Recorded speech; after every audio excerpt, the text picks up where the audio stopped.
Hello NEET aspirants, welcome to career support NEET. आज मैं बात कर लेता हूं एमपी नीट की। एमपी नीट की राउंड 2 का पूरा रिजल्ट आ चुका है। रिजल्ट तो आ गया, अब उसके आगे की प्रोसेस कैसे चलेगी, आपको क्या करना है। बेसिकली तीन चार चीजें मैं यहाँ पे कवर करूंगा। वो तीन चार चीजें क्या है? सबसे पहले तो आपका अपग्रेडेशन, कि क्या आप मॉपअप के लिए अपग्रेड कर सकते हो। राउंड 2 में अगर आपको सीट मिली तो अपग्रेड कब तक कर सकते हो। अगर आपको रिजाइन करना है तो रिजाइन कब तक कर सकते हो। फ्रेश रजिस्ट्रेशन परमिटेड है कि नहीं परमिटेड है। एंड देन सिक्योरिटी मनी कितनी लगेगी आपकी। ये सारी की सारी चीजें मैं कवर करने वाला हूं इस वीडियो में। वीडियो बहुत ही ज्यादा इंपॉर्टेंट है, वीडियो को लास्ट तक देखो। अभी भी आप अगर चैनल पे नए हो तो चैनल को सब्सक्राइब करके जरूर रख लो, क्योंकि पूरी की पूरी आपकी एमपी नीट की counselling step by step cover करके मैं चल रहा हूं। सबसे फर्स्ट थिंग कि अगर आपको राउंड 1 में सीट मिली थी, आपने अपग्रेडेशन में डाला राउंड 2 में, राउंड 1 से राउंड 2 में आप अपग्रेड होके गए और राउंड 2 में आपको कोई अपग्रेडेड सीट नहीं मिली है, तो भी आप मॉपअप में अपग्रेडेशन के लिए डाल सकते हो। You are eligible for upgradation.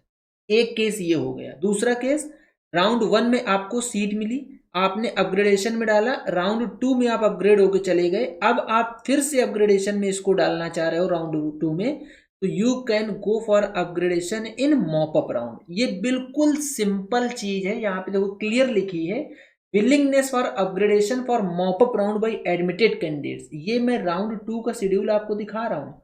Round 2 के शेड्यूल में क्लियर लिखा है, willingness for upgradation for mop up round by admitted candidate of second round and admitted candidates of first round who opted for upgradation for second round। आपको बिल्कुल clear बता दिया कि आप फर्स्ट राउंड 1 में अगर आप सीट मिली थी तो भी आप अभी भी अपग्रेड करके मॉपअप में जा सकते हो, और जिस बच्चे को राउंड 2 में फ्रेश सीट अलॉट हुई है वो भी मॉपअप में अपग्रेड कर सकता है। जो राउंड 1 से राउंड 2 में आया देन राउंड 2 से भी वो मॉपअप में जा सकता है।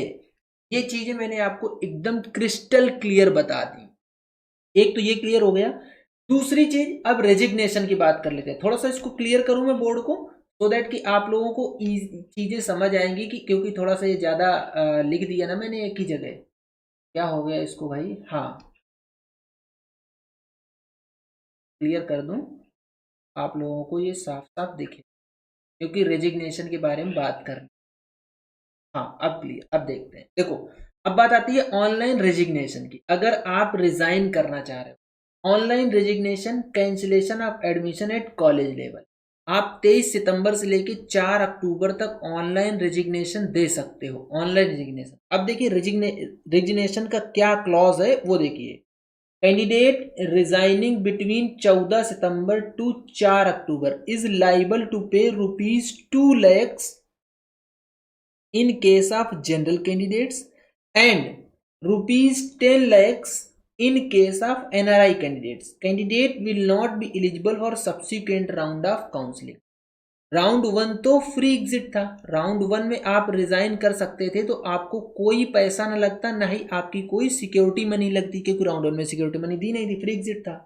राउंड 2 में आपने क्या किया, जो गवर्नमेंट कॉलेजेस में गए थे अनरिजर्व वाले, उन्होंने 10,000 सिक्योरिटी मनी दी थी, और जो रिजर्व कैटेगरी के थे उन्होंने 5,000 दी थी। जो प्राइवेट कॉलेज में गए थे उन्होंने 1 लाख रुपए सिक्योरिटी मनी पे करी थी। लेकिन अगर आप राउंड 2 से रिजाइन करते हो, अभी ये मैं अपने आप से नहीं बता रहा हूं, आपके सामने क्लियरली लिखा है वो दिखा रहा हूं, तो आपको 2 लाख रुपए का पेमेंट करना पड़ेगा। 2 लाख रुपए देने पड़ेंगे, तभी आप अपनी सीट से रिजाइन कर पाओगे। वो भी कब, जब ये विद इन टाइम, ये जो टाइम फ्रेम दिया गया है इस टाइम फ्रेम में रिजाइन करोगे तो। अगर आप इस टाइम फ्रेम के आगे रिजाइन करोगे तो फिर आपके ऊपर बॉन्ड लगेगा। अभी आपको बॉन्ड वाला भी सीन दिखाऊंगा कि कैसे बॉन्ड लगेगा। अगर आप एनआरआई कैंडिडेट हो, कोई एनआरआई कैंडिडेट है, कोई बच्चा एनआरआई है वो मेरा वीडियो देख रहा है, तो उसको 10 लाख रुपए का पेमेंट करना पड़ेगा एनआरआई कैंडिडेट।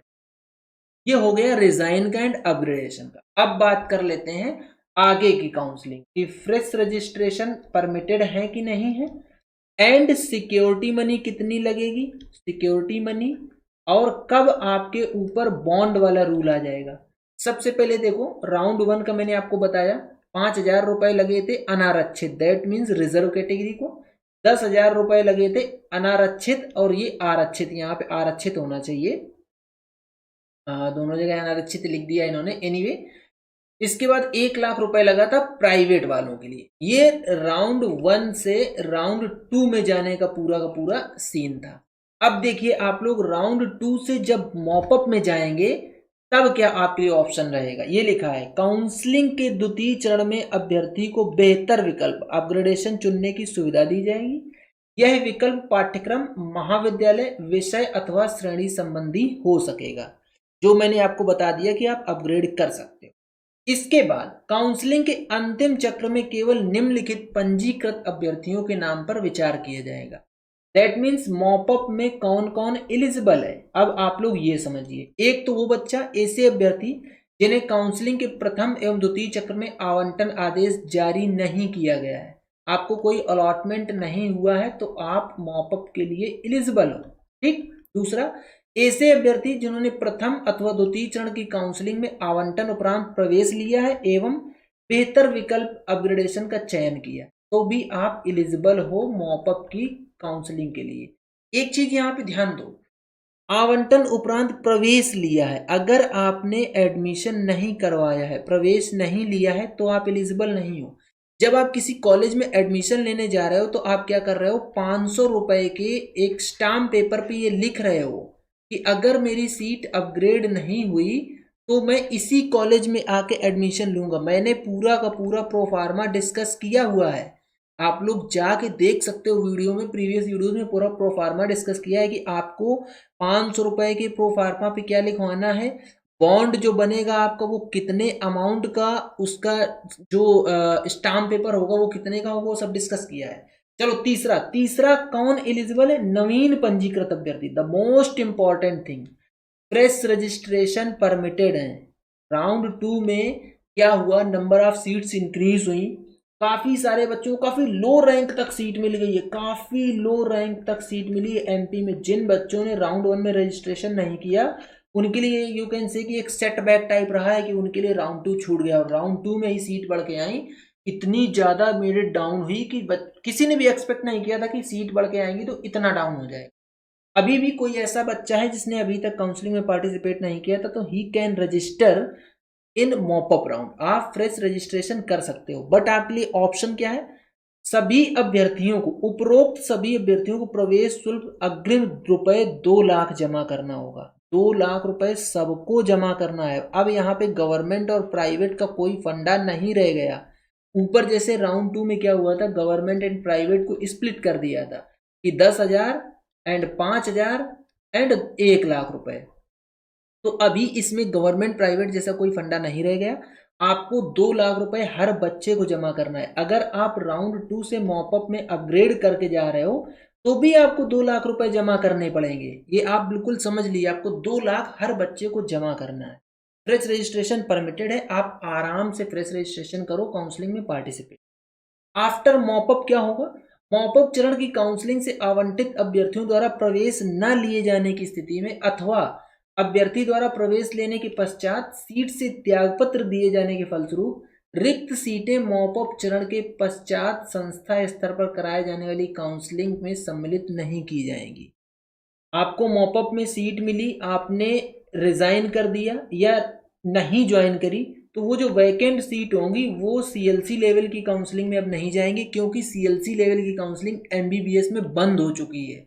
आपको स्ट्रे राउंड में जाना पड़ेगा। एक चीज और समझिए, उपरोक्त बिंदु का मतलब अगर आपने सीट छोड़ दी या आपको सीट मिली आपने नहीं ली, वर्णित अभ्यर्थी स्वतः आगामी चरणों की काउंसलिंग के लिए अपात्र घोषित होंगे। मतलब अगर आपको मॉपअप में सीट मिली, आपने नहीं ली या सीट ज्वाइन करके रिजाइन दे दिया, सीट छोड़ दी, तो जो फर्दर राउंड्स होंगे एमपी के अंदर उनके लिए आप इनएलिजिबल हो जाओगे, इनएलिजिबल हो जाओगे। एंड ये जो पूरी की पूरी जो बच्चे इनएलिजिबल होंगे ना, इनएलिजिबल जो बच्चे होंगे उनका पूरा का पूरा डेटा स्टेट्स के साथ एंड एमसीसी के साथ भी शेयर किया जाएगा, सो दैट कि वो बाकी जगह भी कहीं पे सीट ना ले सकें। ये इन्होंने क्लियरली इसमें लिख दिया है। यहाँ पे ये देखो आपके सामने ये पूरा का पूरा पॉइंट लिखा है, यही ये पॉइंट बोलता है। अब बात कर लेते हैं एनआरआई कोटे के लिए कि एनआरआई कोटे का अगर कोई बच्चा है या एनआरआई कोटे की सीट्स क्या होने वाली हैं। 15% सीट्स एनआरआई के लिए रिजर्व हैं, जो कि एमपी के अंदर प्राइवेट कॉलेजेस में रिजर्व है, private MBBS and BDS colleges में। अगर ये राउंड 2 के बाद फिल नहीं होती हैं तो मॉपअप राउंड में ये जनरल सीट में कन्वर्ट हो जाती हैं। ये देखिए यहाँ पे लिखा है प्रथम चक्र में अनिवासी भारतीय कोटा के तहत प्रवेशित अभ्यर्थियों को छोड़कर अन्य अभ्यर्थियों को काउंसलिंग के द्वितीय चरण, ये वो नहीं है, ये 10 लाख रुपए वाला है। हाँ अभी देख के बताता हूँ आपको। एनीवे ये जो मैं बता रहा हूँ ना, ये देखो काउंसलिंग के अंतिम चरण मॉपअप राउंड के एनआरआई कोटे की रिक्तियों हेतु पात्र एनआरआई अभ्यर्थी उपलब्ध न होने की दशा में यह रिक्ति अनारक्षित श्रेणी में परिवर्तित हो जाएगी एवं मेरिट सह विकल्प के आधार पर पात्र अनारक्षित श्रेणी के अभ्यर्थियों को आवंटित की जाए। मतलब एनआरआई कोटे की सीट्स जो होती हैं राउंड 2 के बाद जो खाली रहती हैं वो अपने आप मॉपअप में अनरिजर्व कैटेगरी में कन्वर्ट हो जाए। अगर आप एनआरआई कैंडिडेट हो और आप मॉपअप में पार्टिसिपेट करना चाह रहे हो तो आपको 10 लाख रुपए अग्रिम शुल्क जमा करनी है, ₹10 lakhs आपको अग्रिम शुल्क जमा कर देना। ठीक है, अब बात आ जाती है जो रिजाइन करना है कि रिजाइन में कब आपके ऊपर बॉन्ड वाला रूल लागू होगा, क्योंकि आपको राउंड 2 में टाइम दिया गया है ना 4 अक्टूबर तक का। 4 अक्टूबर के बाद अगर आप रिजाइन करोगे तो बॉन्ड वाला रूल लागू होगा। ये देखो क्लियर लिखा है, निर्धारित समय सीमा के उपरांत अभ्यर्थी द्वारा त्यागपत्र दिए जाने की दशा में उस पर सीट छोड़ने संबंधी बंद पत्र की शर्त लागू होगी, जिसके अधीन शासकीय चिकित्सा एवं शासकीय दंत चिकित्सा महाविद्यालय की प्रवेशित सीट से त्यागपत्र दिए जाने पर बंद राशि 30 लाख अभ्यर्थी द्वारा स्वशासी संस्था को देय होगी, मतलब गवर्नमेंट कॉलेज को देय होगी। निजी चिकित्सा एवं निजी दंत चिकित्सा महाविद्यालय की प्रवेशित सीट से त्यागपत्र दिए जाने पर संबंधित निजी संस्था में संचालित पाठ्यक्रम की संपूर्ण अवधि का शैक्षणिक शुल्क शासन को देय होगा।